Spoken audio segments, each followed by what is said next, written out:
Dito tayo dadaan sa ilalim.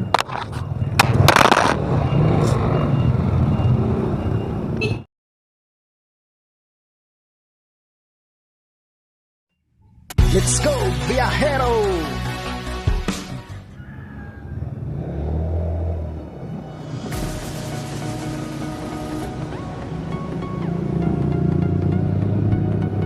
Hi guys, good morning. Magbumotovlog muna tayo ngayon. So nakabili tayo ng Supremo Action Camera. So itatry natin ngayon. Pumunta tayo ng sentro ng Naga. So magpapadevelop tayo ng feature doon. So tama-tama, may kabit ko na rin tong action camera na to. So tatry natin kung maganda talaga yung kuha niya. So di ko lang alam kung maganda yung balance sa pagkalagay ko ng camera kasi ngayon ko lang ngayon pa lang ito itatry eh. So hindi muna tayo sa pag-ride ngayon. So galing pala akong conception dati. So ito BBO.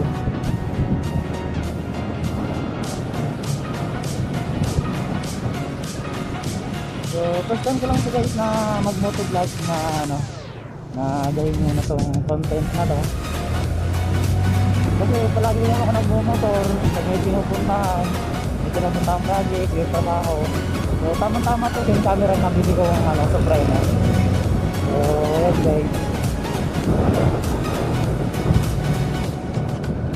sana malakas yung buhat ko guys, no? Kasi wala pa akong mic. So bibili pa lang ako. So tinatry ko lang ngayon kung kailan na rin.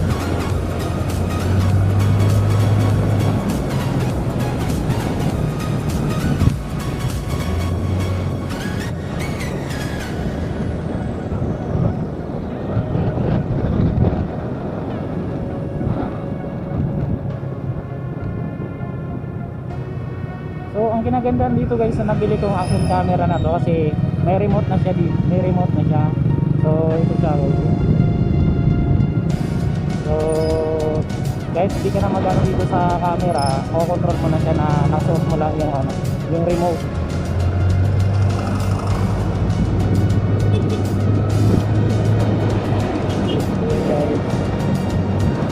So sana maganda yung kuha natin, no? Para maganda yung views natin. So siya nga pala guys, kung lang yung napadaan sa aking channel, so huwag nyo nang kalimutan mag-subscribe and like and comment kung gusto kayong may gawin ko ibang content sa dahil masimulan ko na rin itong motovlog. So comment lang kayo dyan kung meron kayong ipapapundahan.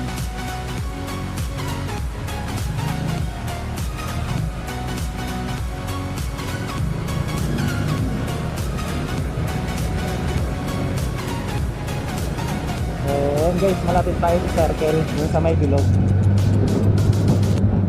So ito, conception kaya niya na to. Kasi conception daan, conception kaya niya. So ngayon, dito na tayo sa may, malapit na tayo sa may bilog, sa may circle.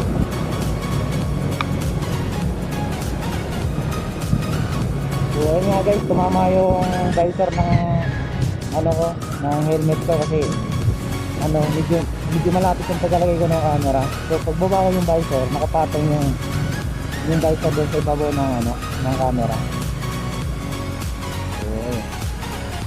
So dito, minsan matraffic dito, lalo na pag gantong maaga. So ayan.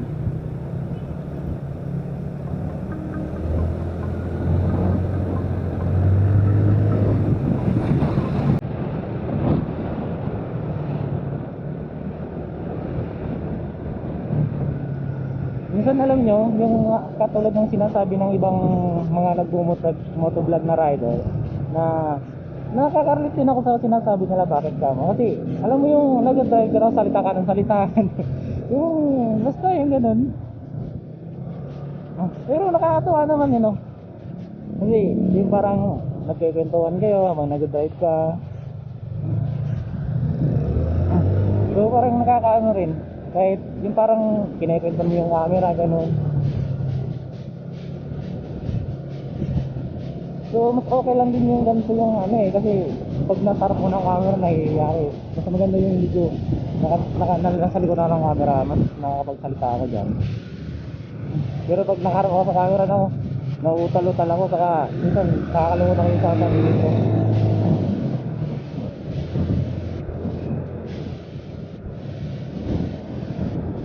Sana hindi mag-run out ngayong umaga kasi kahapon nag-run out eh.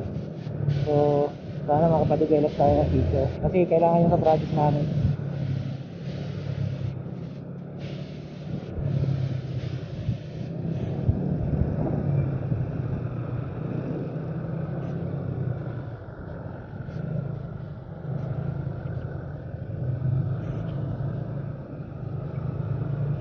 Dito tayo sa Panganiban Drive.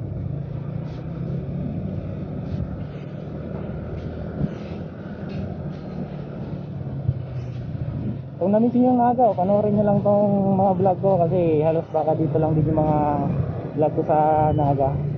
Nag-iikot-ikot tayo. So kung namiss nyo yung Naga, manood kayo.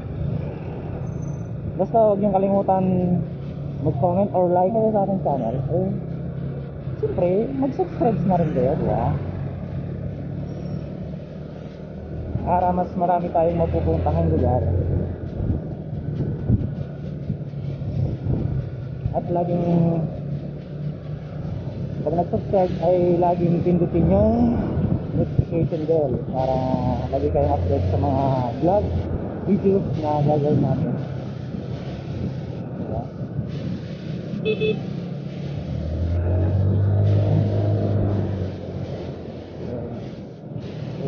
Malapit na tayo guys sa dito na tayo sa Jollibee. Magkaliwa, pumunta ng SM. So nga pala, bili ko pala tong action camera kong Supremo dyan sa SM. So medyo may problema lang kasi yung battery niya eh. Mabilis malobat. Tapos pag sinarge mo, ayaw mag-charge. So kaya nga, dahil ilang araw pa lang naman to sa akin, 4 na araw. So ibabalik ko to doon kung mapapalitan yung isang battery. Saka nakalimutan din yung ko dun eh, yung cable wire sa charging. So kaya pupunta tayo doon, baka mamaya pupunta tayo doon. So magbubulag din tayo papunta doon mamaya.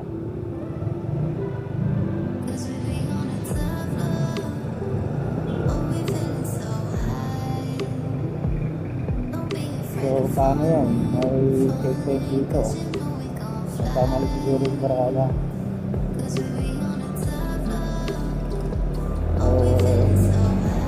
Kaya nagkamaling way, kaya inuwi siya.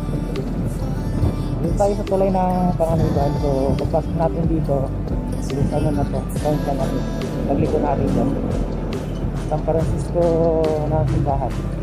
So kakanin tayo dyan.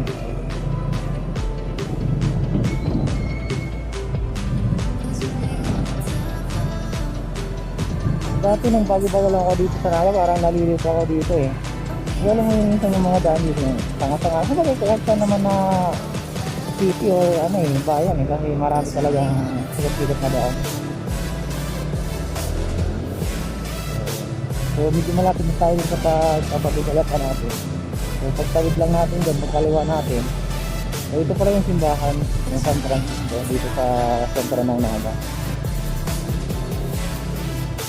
So tamang-tama naka-ride din tayo kaso patapos na ata. So tayo ka.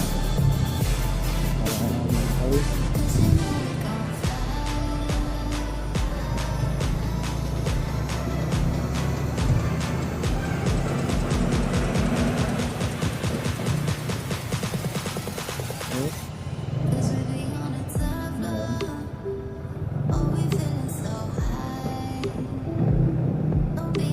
Sana wala nang huhuli dito na walang kasi yung lisensya ng motor, kasi yung lisensya ng motor natin hindi pa natin naparesto, pero 2 buwan lang pa lang naman kasi hindi pa na-askas, saka wala rin sa budget kaya hindi mo na napaparesto.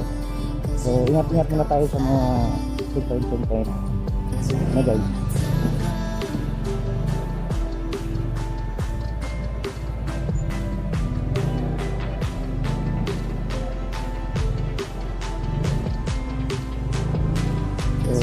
Dito na tayo, medyo malapit na tayo. Para makakuha tayo ng parking dito. Kasi bawal ang parking dito eh. Ito palang diretso na to, ito na yung papuntang palengke. Yung Naga people ano, yung parking diretso na to.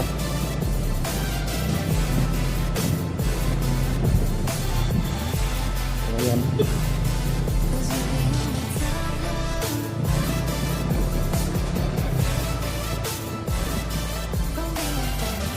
Ayan, dito na tayo.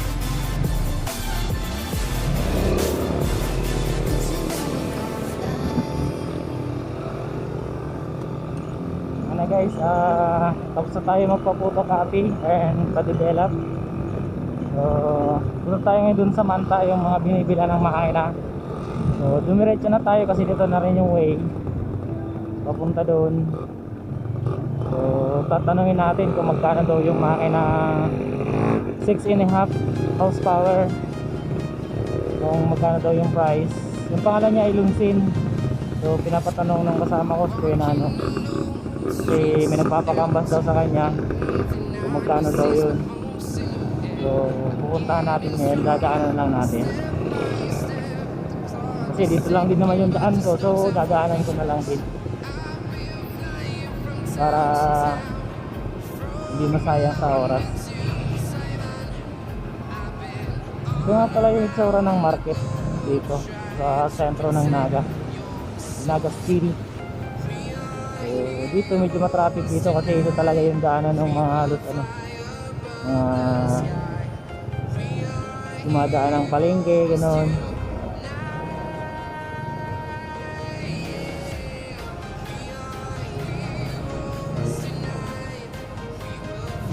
Sana hindi malaglag yung camera natin kasi nalaglag kanina eh. Hindi kasi nalagyan ng ng belt. So nakadikit lang talaga siya. Yung nagalaw ko kanina, ayun, nalaglag. Buti na hindi pa ako naka-andar. Mahirap na eh. Pag nahulog, magulungan ng sakyan ako, sayang.